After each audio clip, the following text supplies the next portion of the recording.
Mega DSC కోసం ఆందోళన చేస్తున్న విద్యార్థులు నిరుద్యోగులను అరెస్ట్ చేసి గాంధీ ఆసుపత్రికి పోలీసులు తరలిస్తుండగా న్యూస్ కవర్ చేస్తున్న ఒక జర్నలిస్ట్ను కాకి చొక్కా అహంకారంతో చేయి చేసుకుని ఎలా నెట్టేస్తున్నారో ఈ వీడియోలో చూడవచ్చు.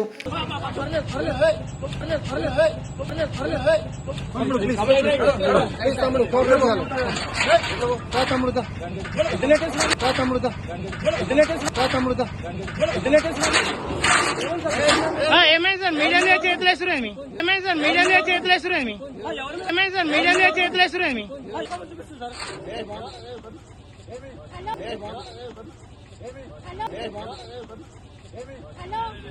ఏమైంది సార్ ఏమైంది సార్ ఏమైంది ఎందుకు నెట్టేస్తారు?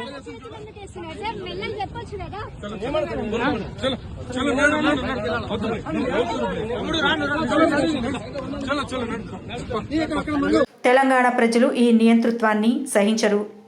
అందుకే ప్రభుత్వాన్ని మార్చారు. కాంగ్రెస్ పార్టీని అధికారంలోకి తీసుకొచ్చారు. అయినా పోలీసులు మాత్రం మారడం లేదు. జర్నలిస్టులతోనే ఈ విధంగా ప్రవర్తించే పోలీసులు ఇక సామాన్యులతో ఎలా ప్రవర్తిస్తారో ఊహించుకోండి.